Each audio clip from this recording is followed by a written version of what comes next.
아줌마, 이리 와봐. 내가 용돈 두둑히 챙겨준다잖아. 전 여기 일하러 온 거지. 이런 짓 하려고 온 게 아니에요. 너도 좋으면서 왜 그래? 이리 와. 제 몸에 손대지 마세요. 손대지 마시라고요.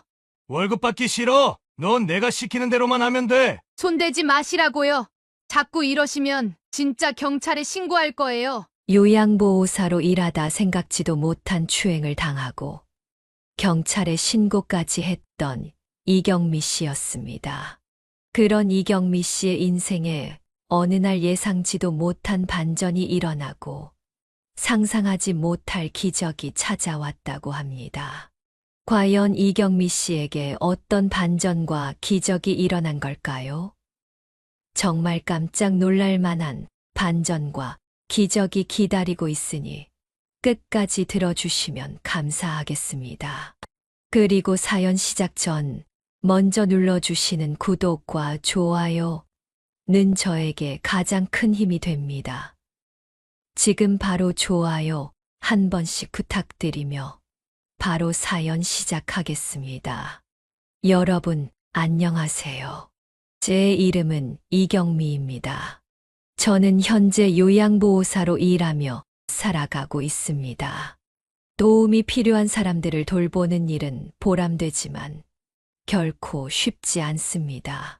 어깨와 손목에는 늘 피로가 쌓였고 매일 반복되는 일상이 조금씩 제 기력을 앗아가는 것만 같습니다. 그럼에도 제가 이 일을 포기할 수 없는 이유는 단 하나, 바로 아픈 남편 때문이었습니다. 쌓여가는 병원비가 늘 저를 숨막히게 만들었습니다. 고지서가 도착할 때마다 한숨이 먼저 나왔고 통장 잔액을 확인하는 순간마다 가슴이 조여오는 것 같았습니다. 그날도 복지관에서 소개받은 구인 목록을 살피고 있었습니다. 언제나처럼 익숙하고 평범한 광고들 사이 눈에 띄는 구인 공고가 있었습니다. 개인 요양보호사를 구합니다. 월급 500만 원 이상 지급. 순간 숨이 턱 막혔습니다. 500만 원? 설마 오타는 아니겠지?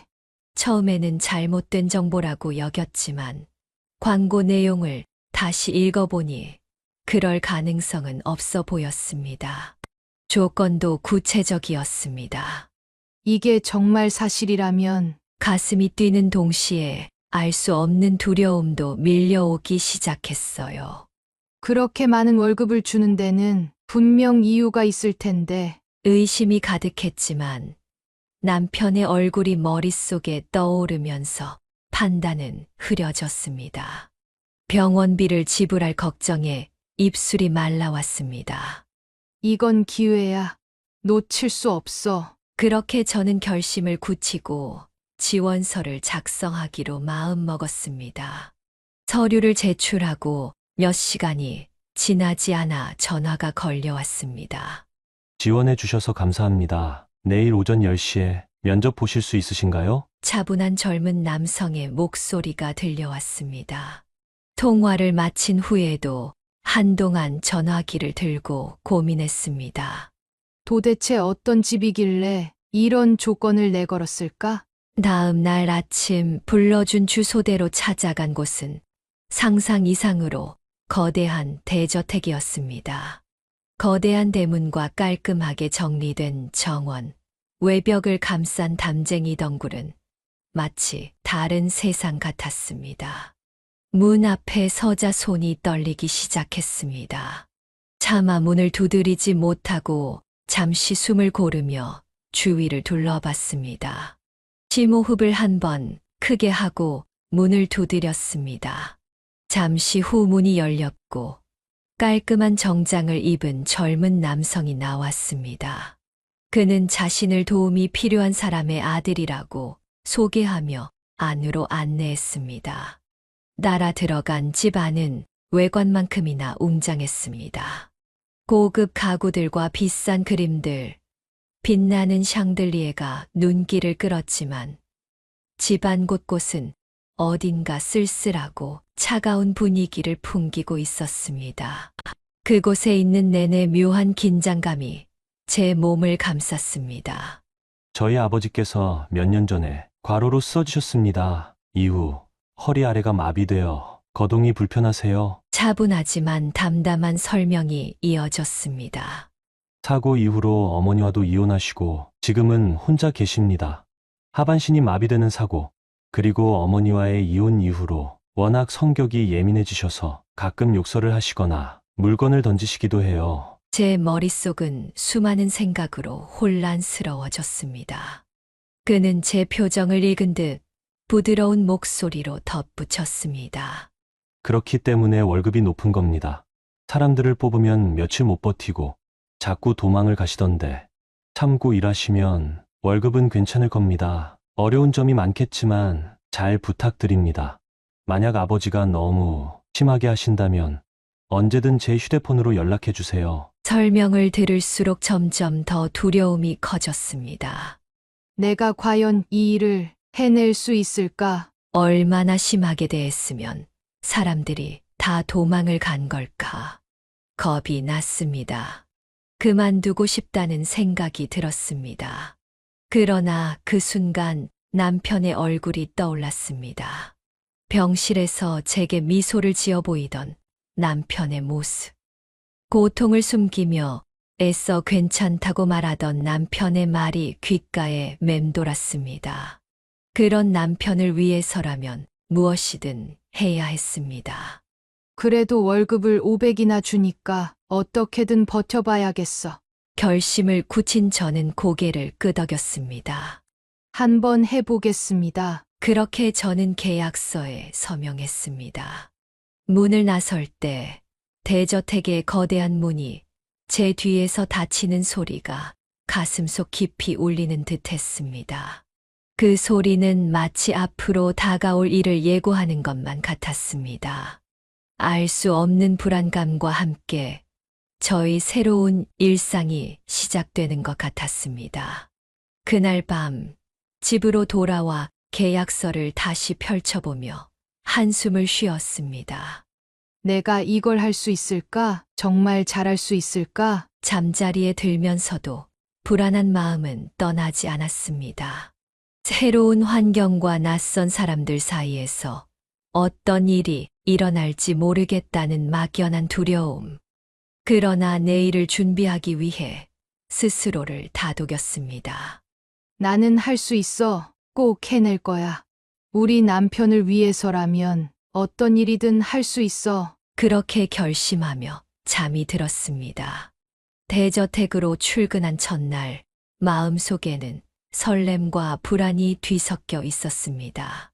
특히나 엄청난 부잣집이라는 낯선 환경, 그리고 얼마나 요양보호사들에게 함부로 대하길래 이렇게 월급이 높은 걸까라는 생각에 긴장을 놓을 수 없었습니다. 하지만 이 일이 남편의 병원비를 해결할 유일한 돌파구라는 생각에 스스로를 다독이며 집 안으로 발을 디뎠습니다. 안방의 침대로 다가가자 도움이 필요하신 분이 침대에 누워서 저를 바라보고 있었습니다. 앞으로는 그분을 박 씨라고 부르겠습니다. 박 씨의 시선은 날카롭지도 않았고 그렇다고 무례하지도 않았습니다. 하지만 어딘가 설명하기 힘든 묘한 기운이 느껴졌습니다. 그의 시선이 머물 때마다 어깨가 움츠러드는 기분이 들었지만 그건 단순히 제가 긴장해서일 거라고 애써 스스로를 달랬습니다. 침묵이 이어지던 순간 박 씨가 처음으로 입을 열었습니다. 이렇게 어려운 결정을 해줘서 고맙습니다. 앞으로 잘 부탁드려요. 박 씨의 말 한마디는 생각지도 못한 따뜻함으로 다가왔습니다. 예민하고 까다롭다고 들었는데 의외로 괜찮으신 분인가? 생각 못한 친절함에 긴장이 조금씩 풀렸습니다. 첫날은 일상적인 간호와 돌봄으로 채워졌습니다. 씻는 것을 돕고 몸을 돌려주고 식사를 준비하며 하루가 바쁘게 흘렀습니다. 작은 도움에도 박 씨는 감사를 잊지 않았습니다. 정말 고맙습니다. 이렇게 세심하게 챙겨주시니 몸이 훨씬 편해지네요. 그런 말에 마음이 조금 누그러졌습니다. 일이 생각보다 편할지도 몰라. 작은 희망이 스며들었습니다. 그러나 그 평화는 오래 가지 않았습니다. 다음 날 침대 옆에서 물컵을 건네는 순간 박 씨가 덜컥 제 손을 붙잡았습니다. 그윽하게 빛나는 눈동자가 저를 꿰뚫어 보는 것 같았습니다. 그러곤 손끝으로 제 손을 쓰다듬기 시작했습니다. 순간 심장이 철렁 내려앉았습니다. 지금 뭐 하는 거지? 머리가 하얘지고 몸이 굳어졌습니다. 억지로 손을 빼내며 소리를 질렀습니다. 지금 뭐 하시는 거예요? 그는 당황한 듯 고개를 돌렸지만 저의 분노는 쉽게 가라앉지 않았습니다. 더 이상 그 자리에 있을 수 없었습니다. 집 밖으로 뛰쳐나와 곧장 그 사람의 아들에게 전화를 걸었습니다. 당신 아버지가 저를 추행했어요. 제 손을 더듬으셨다고요. 내내 차분했던 목소리가 격앙된 감정으로 흔들렸습니다. 아들의 목소리가 수화기 너머에서 들려왔습니다. 한숨을 깊게 내쉬며 그 남자의 아들이 말했습니다. 정말 죄송합니다. 바로 회사 조퇴하고 곧장 집으로 돌아가겠습니다. 조금만 기다려 주세요. 그의 목소리에서도 지친 기색이 역력했습니다. 얼마 지나지 않아 그 남자의 아들이 도착했습니다. 그는 집 안으로 급히 들어가 아버지의 방으로 향했습니다. 문이 열리자마자 목소리가 높아졌습니다.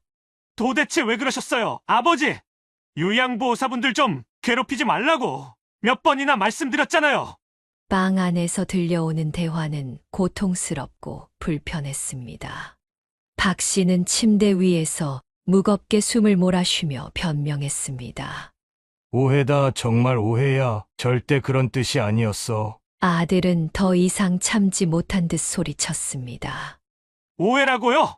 그래서 손을 만졌어요? 안 만졌어요? 잠시 침묵이 이어졌고 박 씨는 결국 낮게 중얼거렸습니다. 만지긴 했지만 정말 오해야. 그 순간 아들의 분노가 폭발했습니다. 말도 안 되는 소리 하지 마세요. 아버지 때문에 부끄러워서 얼굴을 들 수가 없어요. 도대체 왜 이러세요? 아들의 말은 단순한 분노가 아니라 실망과 체념이 섞인 듯 했습니다. 방 안의 분위기는 더 이상 견디기 힘들 정도로 무거웠습니다. 문 밖에서 그 대화를 듣고 있던 저는 깊은 혼란에 빠졌습니다. 그날 밤 집으로 돌아온 후에도 마음이 복잡했습니다. 경찰에 신고를 해야 할지 아니면 일을 그만둬야 할지 제 마음은 혼란으로 가득했습니다. 작은 방 안에서 홀로 머리를 감싸쥐고 깊은 한숨을 내쉬며 끊임없이 자신을 다그쳤습니다. 월급 많이 준다는 말에 왜 그렇게 순진하게 넘어갔을까? 생각할수록 속이 뒤집히는 것 같았습니다. 제 손을 쓰다듬던 행동이 떠오를 때마다 손끝이 떨리고 속이 메스꺼워졌습니다. 그 눈빛, 그 행동이 역겨워서 도저히 잊히지가 않았습니다. 다른 요양보호사들을 그렇게 괴롭혔다면서 유독 나한테만 친절했던 건 다 이유가 있었던 거야. 결국 그런 짓을 벌이려고 했던 거야. 그때 그 사람의 아들로부터 전화가 걸려왔습니다. 한없이 낮고 간절한 목소리로 제게 사과를 하더군요. 정말 죄송합니다. 아버님께서 진심으로 사과를 드리고 싶다고 하세요. 한 번만 더 기회를 주시면 안 될까요? 다시는 이런 일이 없도록 하겠습니다. 제가 약속드릴게요. 그 말 속에는 자기 아버지를 향한 복잡한 감정과 저를 향한 미안함이 담겨 있었습니다. 그 말을 들으며 마음이 무거워졌습니다. 상처받은 감정은 쉽게 가라앉지 않았지만 목소리에서 느껴진 진심의 마음이 조금 약해졌습니다. 알겠습니다. 하지만 이런 일이 또 생기면 경찰에 신고하고 바로 그만둘 거예요. 단호한 목소리로 대답했지만 제 안에서는 불안감과 기대감이 엇갈렸습니다. 다음 날 다시 대저택에 도착하니 그 사람의 아들이 대문 앞에서 저를 기다리고 있었습니다. 얼굴에는 피곤함과 미안함이 고스란히 드러나 있었습니다. 다시 와주셔서 정말 감사합니다. 아버님께서도 계속 반성하고 계세요. 직접 사과의 말씀을 전하고 싶다고 하십니다. 목소리는 진지했고 표정은 간절했습니다. 저는 진심을 느낄 수 있었습니다. 알겠습니다. 어떻게 된 일인지 이유라도 한번 들어볼게요. 문을 열고 다시 박 씨의 방에 들어섰고 그는 침대에 누운 채 저를 기다리고 있었습니다. 얼굴은 창백했지만 눈빛만큼은 어제와는 달리 더 또렷해 보였습니다. 눈이 마주친 순간 박 씨의 표정에는 깊은 후회와 불안이 스쳐 지나갔습니다. 오셨군요. 떨리는 목소리로 그가 먼저 말을 건넸습니다. 정말 죄송합니다. 어제는 제가 정말 큰 실수를 했어요. 그런 의도가 아니었다는 걸 알아주시면 좋겠습니다. 그의 목소리는 떨렸고 손가락은 가늘게 흔들렸습니다. 저는 단호히 물었습니다. 그런 의도가 아니었다면 왜 그런 행동을 하셨습니까? 박 씨는 한숨을 길게 내쉬더니 조심스럽게 말을 이었습니다. 보호사분께서 처음 저희 집에 오실 때부터 얼굴을 보고 정말 깜짝 놀랐습니다. 마치 40년 전에 그 사람과 너무 닮았거든요. 박 씨의 말은 마치 다른 세상 이야기를 꺼내는 것처럼 낯설게 들렸습니다. 그 사람이라뇨? 대체 누구 말씀이신 거죠? 저는 박 씨의 말을 납득하기 어려워 반문했습니다. 박 씨는 잠시 침묵하다가 어렵게 입을 열었습니다. 혹시 죄송한데 저희 집에 오신 지 벌써 며칠이나 되셨는데 제가 아직 이름을 안 물어봤네요. 혹시 이름이 이경애 씨 아니세요? 박 씨의 말에 제 가슴이 철렁 내려앉았습니다. 이경애요? 저는 의아한 표정으로 되물었습니다. 그건 저희 언니 이름인데요. 제 친언니입니다. 박 씨의 대답이 믿기지 않아 다시 물었습니다. 우리 언니를 어떻게 아시는 겁니까? 박 씨는 힘겹게 고개를 끄덕이며 아련한 눈빛으로 말을 이었습니다. 역시 제 생각이 맞았어요. 제가 괜한 의심을 했던 게 아니었어요. 제가 40년 전에 이경애 씨와 정말 사랑했던 사이였습니다. 경애 씨와 결혼까지 약속했었죠. 그제서야 잊고 지냈던 기억들이 거대한 파도처럼 몰려왔습니다. 머릿속에서 잔잔히 잠들어 있던 과거가 주마등처럼 제 머릿속을 스쳐 지나가기 시작했어요. 영수 오빠 한때 우리 언니와 결혼까지 약속했던 그 사람. 40년이라는 세월이 흘렀지만 그 이름이, 그 얼굴이 생생히 떠오르기 시작했습니다.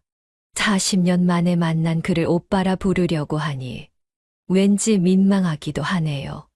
대학교 앞 빵집에서 아르바이트 하던 우리 언니와 언니를 보려고 매일같이 그 빵집을 찾아오던 영수 오빠의 모습이 눈앞에 그려졌습니다.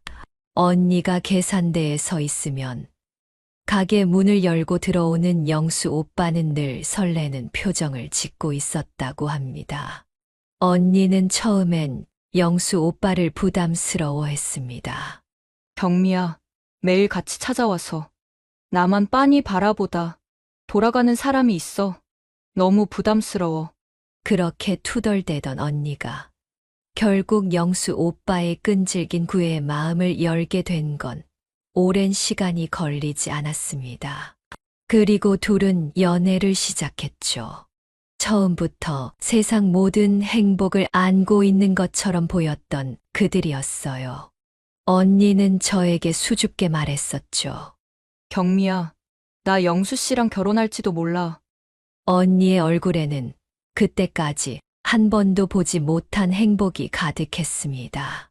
하지만 그 행복은 오래가지 못했습니다.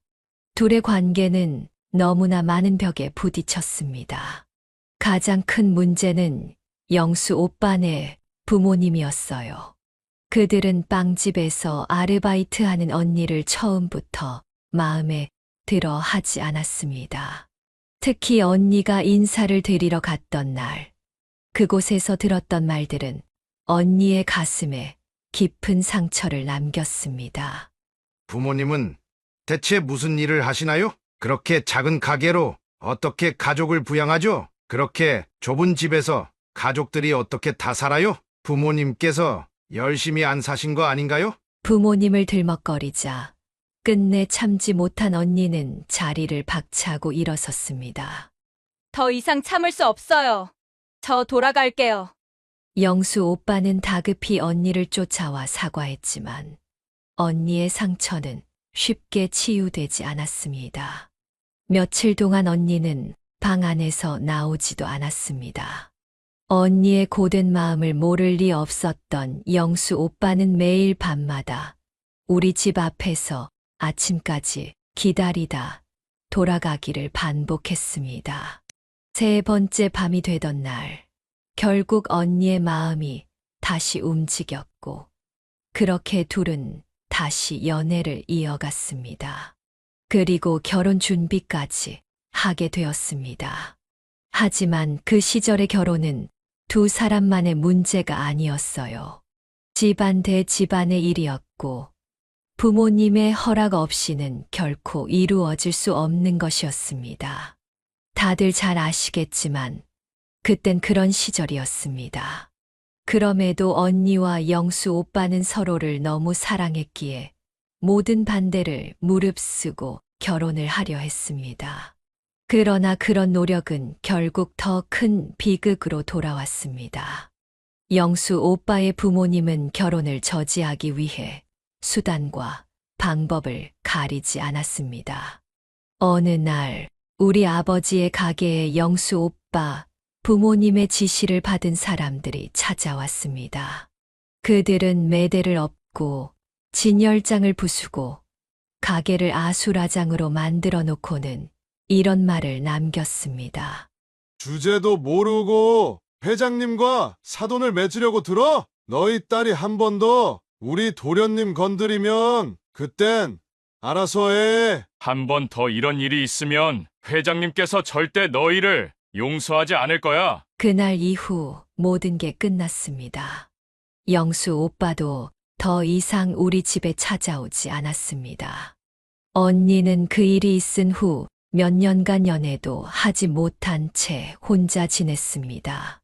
나중에야 들었던 얘기로는 언니는 자신이 누군가를 사랑하면 또다시 같은 고통을 겪게 될까 두려워했다고 했습니다. 결국 언니는 30대가 되어서야 당시로서는 꽤 늦은 나이에 다시 연애를 시작했습니다. 그리고 34살 형부와 결혼했습니다. 당시로서는 아주 늦은 결혼이었죠. 언니는 그렇게 영수 오빠와의 이야기를 가슴 깊숙이 묻어두고 살아왔습니다.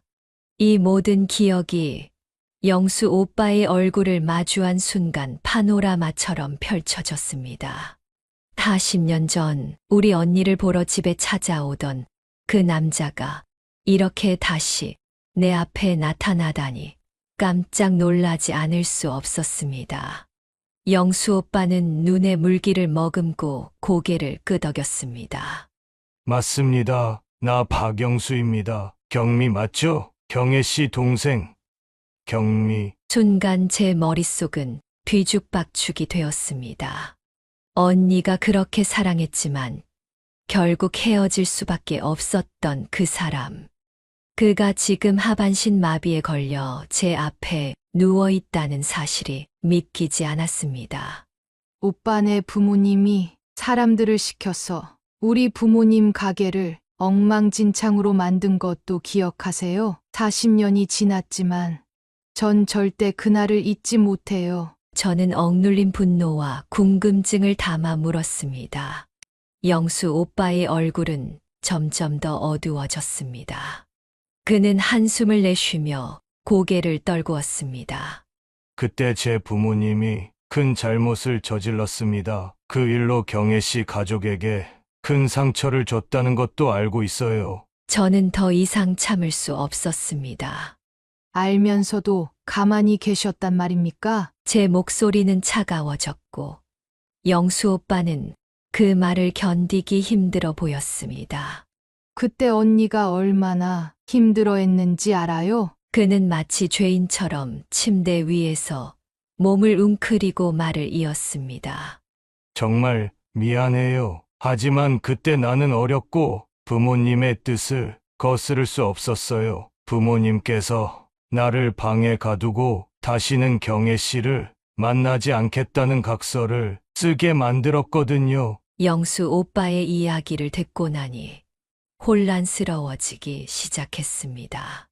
단순히 무책임한 사람이었다고 생각했던 영수 오빠의 고백은 다른 감정을 불러일으켰습니다.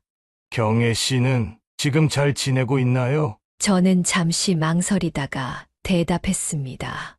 언니는 지금 작은 빵집을 운영하고 있어요. 여기서 차로 20분 거리밖에 안 돼요. 영수 오빠는 무언가를 잃어버린 듯한 표정을 지었습니다.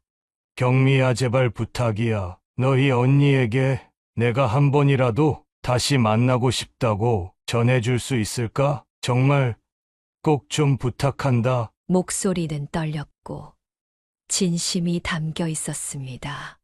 저는 영수 오빠의 간절한 눈빛을 보며 잠시 고민했습니다. 알겠어요. 일단 언니한테 말해볼게요. 하지만 만날지 안 만날지는 언니가 결정할 문제예요. 그렇게 대답하며 방을 나섰습니다. 언니에게 이 말을 어떻게 꺼낼지, 언니의 반응은 어떨지, 모든 것이 막막하게 느껴졌습니다. 다음 날, 저는 언니가 운영하는 작은 빵집을 찾았습니다. 빵집 안은 고소한 빵 냄새와 따뜻한 공기로 가득 차 있었어요. 언니는 밀가루 반죽을 치대며 바쁘게 움직이고 있었습니다. 경미야, 무슨 일이야? 갑자기 얼굴을 보러 오고. 언니는 환한 미소로 저를 맞았지만 제 마음은 무거웠습니다. 언니의 환한 얼굴을 보니 한참 동안 망설였던 말을 꺼내기가 더 어려워졌습니다. 반죽 위로 바쁘게 움직이는 언니의 손을 보며 몇 번이나 입을 열었다 닫았습니다. 하지만 결국 마음을 다잡고 질문을 던졌습니다.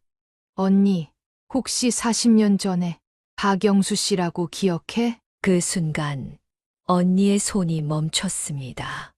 밀가루를 잔뜩 묻힌 손을 내려놓으며 저를 바라보는 언니의 얼굴에는 당혹감과 놀라움이 서려 있었습니다. 왜 갑자기 그 이름을 꺼내는 거야? 그 사람 얘기라니. 오래전에 끝난 일이잖아. 언니의 목소리에는 감정이 묻어났습니다.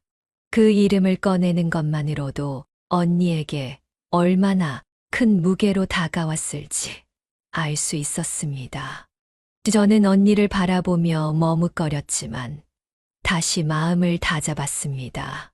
사실 내가 요양보호사로 일하고 있는 집에 그분이 계셔. 지금 허리 아래로 마비 상태인데 나한테 언니 얘기를 했어. 언니랑 결혼까지 약속했던 사람이라고. 제 말을 들은 언니는 놀라움의 말을 잊지 못했습니다. 언니의 눈은 흔들렸고 밀가루를 닦아내던 손도 멈췄습니다. 영수 씨가 그 사람이 지금 우리 옆 동네에 있다고? 언니는 믿을 수 없다는 듯 제 말을 다시 확인했습니다. 저는 고개를 끄덕이며 언니의 시선을 마주했습니다. 응, 나를 보더니 언니랑 너무 닮아서 깜짝 놀랐대. 그리고 언니를 잊지 못했다고 하더라. 언니는 그 말을 한참 동안 곱씹는 듯 했습니다. 언니의 눈에 스쳐가는 감정들은 너무 복잡해서 한마디로 표현할 수 없었습니다. 아직 날 잊지 못했다고? 언니는 낮은 목소리로 되물었습니다. 그 사람 부모님이 우리 아버지 가게를 엉망으로 만든 이후로 우린 더 이상 만날 수 없었어. 그렇게 상처를 주고 떠난 사람이 이제 와서 날 잊지 못했다고 하면 내가 뭘 어떻게 해야 하는 거야? 언니의 말은 차갑고 단호했지만 그 속에는 깊은 상처와 아직도 아물지 않은 아픔이 느껴졌습니다. 저는 언니의 반응을 이해하면서도 영수 오빠의 진심을 전달해야 한다는 책임감이 있었습니다. 언니, 그때 영수 오빠도 부모님한테 감금당하고 2번 다시 언니를 만나지 않겠다고 강제로 각서를 쓰게 됐다고 했어. 그리고 다시는 언니를 볼 수 없었다고 하더라. 정말 미안하다고 꼭 한 번 만나고 싶대. 만난다고 해서 무슨 의미가 있겠어? 언니는 반죽을 치대던 손을 멈추고 깊은 한숨을 내쉬었습니다. 우린 이미 너무 많은 시간을 잃었어. 지금 와서 그 사람을 만난다 해도 예전처럼 돌아갈 수 있는 것도 아닌데 말이야. 그리고 난 40년 전에 이경미가 아니야. 곧 있으면 70이 되는 노인이 돼버렸어. 얼굴엔 주름도 가득하고. 언니, 사람은 늙고 변하는 게 당연한 거야. 그건 누구나 마찬가지야. 저는 언니를 설득하려 애썼습니다. 그리고 만난다고 해서 다시 사랑에 빠지라는 것도 아니고 그냥 한 번 만나서 그동안 못했던 이야기를 나누고 옛 추억을 떠올리는 것도 괜찮잖아. 이때까지 이혼한 전 형부한테 상처만 받았잖아. 언니는 한동안 말없이 생각에 잠겼습니다. 언니의 손은 여전히 멈춰 있었고 방 안의 공기는 무겁게 가라앉았습니다. 만나고 싶지 않다는 언니의 마음도 이해하지만 영수 오빠가 언니를 정말 간절하게 보고 싶어 해. 제 말에 언니는 한숨을 내쉬며 고개를 떨궜습니다. 한참 동안의 침묵 끝에 언니는 고개를 끄덕였습니다. 내가 그렇게까지 말하니 그럼 한 번은 만나볼게. 언니의 목소리에는 결심과 두려움이 뒤섞여 있었습니다. 다음 날 아침 우리는 긴장된 마음으로 영수 오빠네 집으로 향했습니다. 대문 앞에 도착했을 때 언니는 한 번 더 발걸음을 멈추고 깊게 숨을 들이마셨습니다. 저는 언니를 지켜보며 조용히 기다렸습니다. 엄청 떨리네. 들어가자, 경미야. 언니는 조용히 말하며 고개를 끄덕였습니다. 침대가 놓인 방 앞에 도착했을 때 언니의 걸음이 또다시 멈췄습니다. 저는 언니의 등을 살짝 두드리며 속삭였습니다. 언니, 괜찮아. 내가 바로 옆에 있을게. 문이 열리고 방 안으로 들어서자 침대에 누워있는 박영수 씨의 눈이 커지며 떨리는 목소리로 외쳤습니다. 경혜 씨, 정말 경혜 씨가 맞나요? 영수 오빠의 목소리는 믿기지 않는다는 감정으로 가득 차 있었습니다. 언니는 영수 오빠의 얼굴을 바라보며 순간 말을 잃었습니다. 40년이라는 세월이 그의 얼굴 위를 훑고 지나간 흔적은 분명했지만 그 안에는 여전히 언니가 기억하는 그 시절의 모습이 남아 있었습니다. 떨리는 목소리로 언니가 답했습니다. 영수 씨, 오랜만이에요. 방 안의 공기는 숨 막힐 정도로 긴장감이 맴돌았습니다. 영수 오빠는 감정을 억누르지 못한 듯 눈물이 맺힌 눈으로 떨리는 목소리로 말을 이었습니다. 경혜 씨, 이렇게 다시 만날 줄은 정말 몰랐어요. 경혜 씨를 그리워하지 않은 날이 단 하루도 없었어요. 언니는 고개를 살짝 숙이며 조용히 대답했습니다. 이렇게 다시 만나게 될 줄은 정말 상상도 못했어요. 서로가 오랜 세월 간직했던 이야기들이 천천히 흘러나오기 시작했습니다. 영수 오빠는 담담하면서도 떨리는 목소리로 자신이 살아온 이야기를 털어놓았습니다. 그때 그 일은 부모님이 시킨 일이었어요. 제가 막을 힘이 없었어요. 정말 미안해요. 아버님 가게를 엉망으로 만든 것도, 경혜 씨를 힘들게 만든 것도 모두 제 잘못이에요. 영수 오빠의 말에 언니는 천천히 고개를 끄덕이며 눈물을 훔쳤습니다. 그때 내가 받은 상처가 얼마나 컸는지 알아요? 하지만 이제는 다 지난 일이죠. 그리고 그때 당신도 많이 힘들었다고 하니까 언니의 목소리에는 여전히 아픔이 담겨 있었지만 용서와 이해의 여지도 느껴졌습니다. 언니의 눈빛은 슬픔과 따뜻함이 교차하며 복잡한 감정을 드러내고 있었습니다.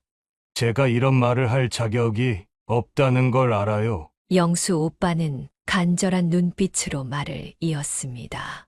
하지만 가끔씩 이렇게 경혜 씨와 이야기를 나눌 수 있다면 그게 제게 가장 큰 행복일 거예요. 영수 오빠의 말에 언니는 한참을 망설이다 조용히 대답했습니다.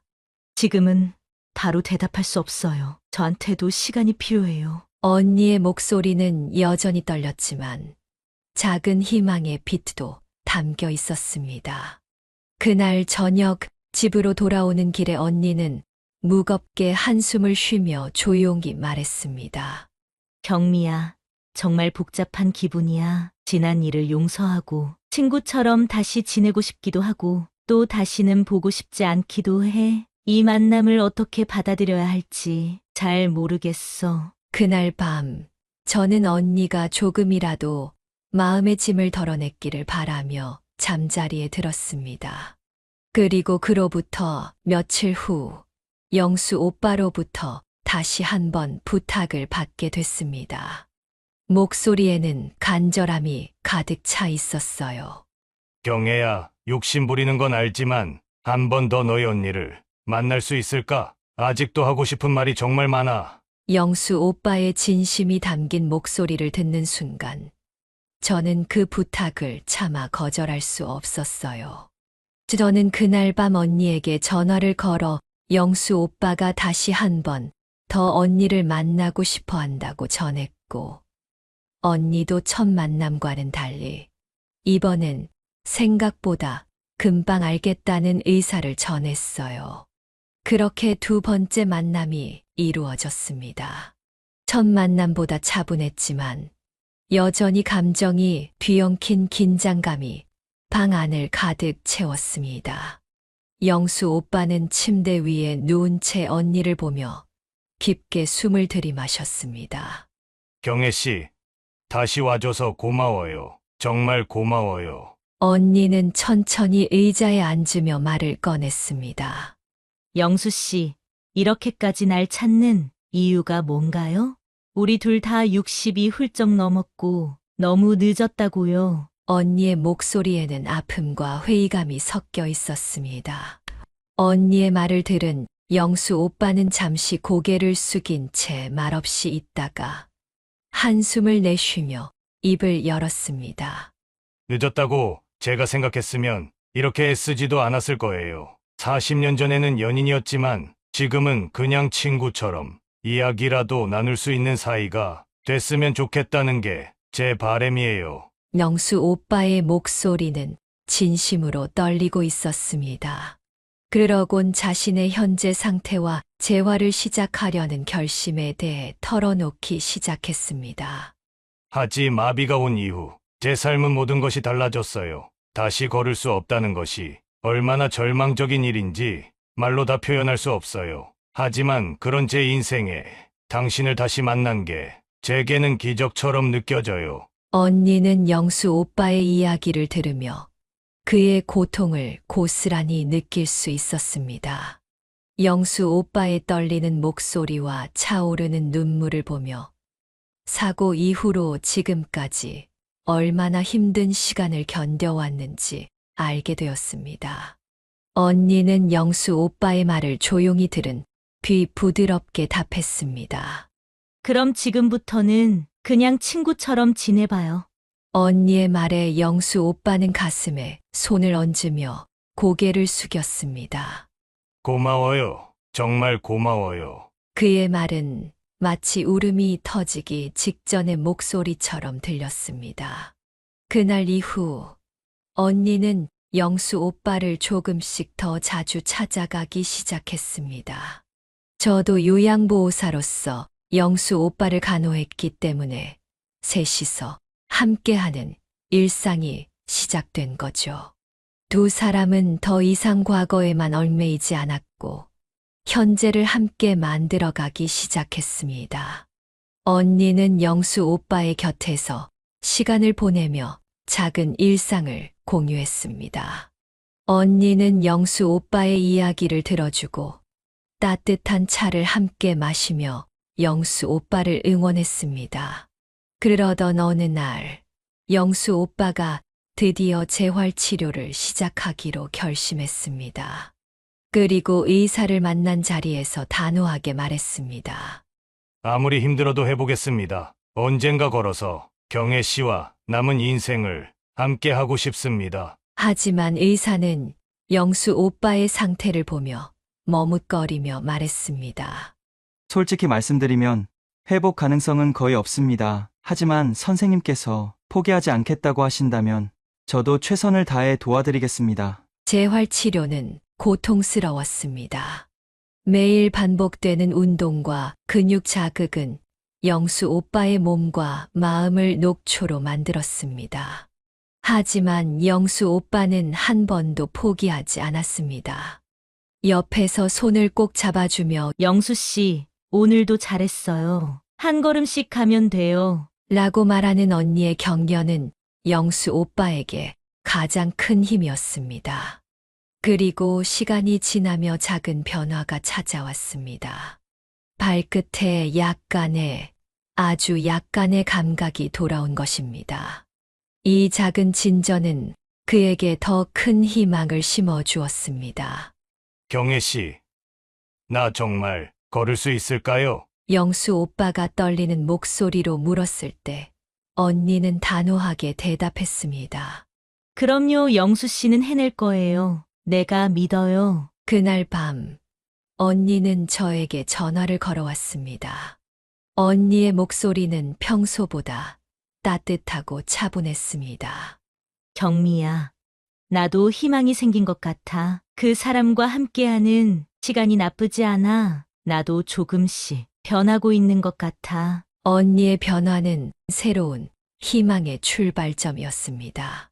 두 사람은 함께 조금씩 더 나아지고 있었습니다. 그들의 이야기는 이제 막 새로운 장을 써 내려가기 시작한 것처럼 보였습니다. 언니와 박영수 씨의 관계는 마치 오랜 겨울이 지나고 서서히 봄이 찾아오는 것처럼 조금씩 따뜻해지고 있었습니다. 서로에게 조심스레 다가가는 모습에서 잊혀졌던 시간의 상처와 오랜 간절함이 자연스럽게 묻어났습니다. 영수 오빠는 이른이 다 되어가는 나이임에도 재활치료에 더욱 몰두했습니다. 그의 노력은 말 그대로 땀과 눈물로 점철되어 있었습니다.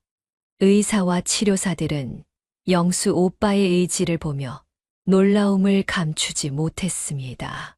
처음엔 신경이 죽어서 회복 가능성이 거의 없다고 말씀드렸었는데 환자분은 정말 놀라운 분이세요. 치료사의 말에 영수 오빠는 살짝 웃으며 답했습니다.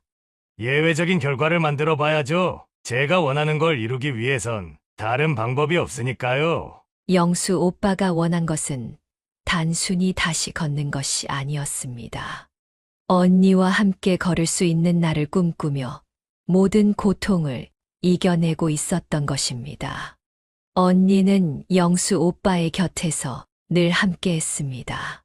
재활치료가 끝날 때까지 영수 오빠의 손을 놓지 않았고, 영수 오빠가 힘겨워할 때마다 다정하게 말을 건넸습니다. 영수 씨, 오늘 조금 더 좋아졌어요. 우리가 조금씩 앞으로 가고 있어요. 끝까지 힘내요. 영수 오빠의 힘겨운 표정이 풀리고 조금씩 웃음이 번지는 모습을 보며 언니는 다시금 힘을 얻었습니다. 저는 그런 언니를 보며 고개를 끄덕이며 말했습니다. 언니, 정말 대단해. 언니가 없었다면 영수 오빠도 이렇게 버틸 수 없었을 거야. 그러던 어느 날 마침내 작은 기적이 일어났습니다. 재활치료실에서 영수 오빠가 비틀거리며 두 발로 일어서는데 성공하고야 말았던 거죠. 두 발로 일어섰던 짧은 몇 초가 지나고 영수 오빠는 결국 다리에 힘이 풀려 중심을 잃고 주저앉았습니다. 하지만 그 장면을 지켜본 우리 모두는 이미 감격과 기쁨으로 가슴이 벅찼습니다. 언니는 그의 손을 잡으며 울먹였습니다. 정말 해냈어요. 영수 씨, 우리 조금씩 더 앞으로 갈 수 있어요. 그의 얼굴에는 오랜만에 환한 미소가 번졌고 그 작은 발걸음이 얼마나 큰 의미를 지니는지 두 사람 모두 알고 있었습니다. 시간이 흐르면서 영수 오빠의 움직임은 점점 더 나아졌습니다. 발끝에 감각이 돌아온데 이어 무릎을 굽히고 펴는 동작도 가능해졌습니다. 저는 이 소식을 듣고 언니에게 말했습니다. 언니, 정말 기적 같은 일이야. 이렇게 해낼 줄 몰랐어. 언니는 눈물이 맺힌 눈으로 웃으며 말했습니다. 그 사람의 의지가 강하니까 가능했던 거야. 그리고 나도 그 덕분에 용기를 얻고 있어. 그리고 어느 날 영수 오빠는 언니에게 뜻밖의 이야기를 꺼냈습니다. 경혜 씨, 제가 걷게 되면 꼭 하고 싶은 게 하나 있어요. 언니는 고개를 갸웃거리며 물었습니다. 뭔데요? 말해봐요. 그는 잠시 숨을 고르며 웃었습니다. 우리가 예전에 40년 전에 약속했던 제주도 여행 함께 가는 거예요. 늦었지만 이제라도 그 약속을 지키고 싶어요. 언니는 그 말을 들으며 잠시 생각에 잠겼습니다. 그때 우리가 신혼여행으로 가자고 했던 곳이잖아요. 언니는 희망이 섞인 목소리로 물었습니다. 영수 오빠는 진지한 눈빛으로 대답했습니다. 제가 경혜 씨와 함께 해변을 걷는 모습을 상상하며 힘든 재활훈련을 버티며 여기까지 왔어요. 저랑 함께 해주시겠어요? 드디어 여행 날이 다가왔습니다. 저희 부부와 언니, 그리고 영수 오빠까지 네 사람은 제주도로 향하며 설렘을 감추지 못했습니다. 영수 오빠는 비록 휠체어에 앉아 있었지만 그 얼굴에는 기쁨이 가득했습니다. 푸른 하늘과 짙푸른 바다가 맞이한 한적한 해변. 바람은 부드럽게 네 사람을 감쌌고 파도 소리는 우리들의 마음을 잔잔히 어루만져주는 것만 같았어요. 그때 영수 오빠가 조용히 말을 꺼냈습니다. 여기까지 왔는데 내 힘으로 경혜 씨와 함께 걸어보고 싶어요. 지금이 아니면 안 될 것 같아요. 언니는 잠시 멈칫했지만 곧 고개를 끄덕였습니다. 좋아요. 영수 씨, 제가 옆에서 꼭 잡아줄게요. 한 발씩 천천히 나아가요. 영수 오빠는 휠체어에서 일어나 몸을 일으키기 시작했습니다. 처음엔 불안하게 몸이 흔들렸지만 언니가 팔을 잡아주며 중심을 잡아주었습니다. 첫 발이 모래 속에 깊이 파묻혔고 두 번째 발을 내디뎠습니다. 세 번째 발걸음에서 영수 오빠는 중심을 잃고 휘청거리며 멈췄습니다. 언니와 제가 재빨리 부축하자 영수 오빠는 미소를 지으며 말했습니다. 괜찮아요. 한 번만 다시 해볼게요. 다시 한 번 발을 내딛는 영수 오빠의 모습은 마치 기적 같았습니다. 네 번째 발걸음, 그리고 다섯 번째 발걸음을 뗀 그는 힘겹지만 분명한 움직임으로 해변 위를 한 발자국씩 걸어갔습니다. 지난번엔 두 발자국만에 주저앉고 말았지만 이번엔 10발자국 가까이 스스로의 힘으로 걸어갈 수 있었습니다. 10발자국 정도 걸으니 다시 중심을 잃고 모래 해변에 주저앉고 말았지만 그것만으로도 저희는 마치 기적을 본 것만 같았어요. 언니는 영수 오빠의 어깨를 부드럽게 잡으며 눈물을 흘렸습니다. 당신이 이렇게 걸어가는 걸 보니 정말 믿을 수 없을 만큼 감동적이에요. 영수 오빠는 잠시 멈춰 언니를 바라보며 말했습니다. 경혜 씨, 모두 당신 덕분이에요. 이 순간이 제 인생에서 가장 행복한 순간이에요. 언니는 영수 오빠의 손을 꼭 잡으며 대답했습니다. 영수 씨, 우리가 비록 이른이 다 돼서 만났지만 늦었다고 생각하지 말고 함께 천천히 그리고 더 멀리 걸어가요. 여행을 마치고 돌아온 뒤 영수 오빠와 언니는 서로의 곁에서 새로운 삶을 시작했습니다. 재활 치료는 여전히 힘들었지만 영수 오빠는 희망을 잃지 않았습니다. 언니는 매일 그의 곁에서 힘이 되어 주었고 두 사람은 서로에게 가장 큰 위로가 되어 주었습니다. 두 사람은 서로의 존재만으로도 큰 의지가 되었고 함께라면 어떤 어려움도 극복할 수 있을 것 같은 믿음을 키워갔습니다. 그러던 어느 날 영수 오빠가 저를 조용히 불렀습니다. 경미야, 너희 남편 병원비는 내가 책임질게. 너가 아니었으면 경혜 씨와 내가 이렇게 다시 만날 수 없었을 거야. 진심 어린 말에 가슴이 뭉클해졌습니다. 오빠, 저희가 그렇게 큰 도움을 그냥 받을 수는 없어요. 하지만 영수 오빠는 고개를 저으며 따뜻한 미소로 답했습니다. 경미 너 덕분에 내 삶이 다시 시작됐어. 이건 단순한 돈이 아니라 내 마음이야. 내가 내 도움을 받았으니 나도 너에게 조금이나마 보답하고 싶어. 영수 오빠의 지원 덕분에 우리 가족은 한숨 돌릴 수 있었고 마음 한켠에 자리 잡고 있던 불안도 사라지기 시작했습니다. 저는 문득 혼잣말처럼 속삭였습니다. 이렇게 큰 기적이 우리 모두에게 찾아오다니 정말 감사할 뿐이야. 모두가 서로에게 기대며 다시금 살아갈 용기를 얻고 있었고 그 모든 변화가 어딘가 특별하고도 따뜻하게 느껴졌습니다. 저는 요즘 하루하루 우리 모두에게 찾아온 기적에 진심으로 감사하는 마음을 가지고 살고 있습니다. 묵묵히 그리고 열심히 인생을 살아가다 보면 때로는 뜻하지 않은 기적이 우리의 삶에 찾아와 주기도 하는 것 같습니다. 여러분들께도 저희와 같은 기적이 있기를 진심으로 바라며 지금까지 제 이야기를 들어주셔서 정말 감사드립니다. 그리고 영수 오빠가 재활치료를 통해 장애를 극복하고 언니와 함께 더 행복한 날들을 만들어갈 수 있도록 저희 남편과 제가 행복한 노후 생활을 보낼 수 있도록 따뜻한 응원의 한마디 부탁드릴게요. 여러분의 마음이 모이면 그 응원이 또 다른 기적을 만들어줄 거라 믿습니다. 감사합니다. 지금까지 이경미 씨의 사연을 끝까지 들어주셔서 감사드립니다.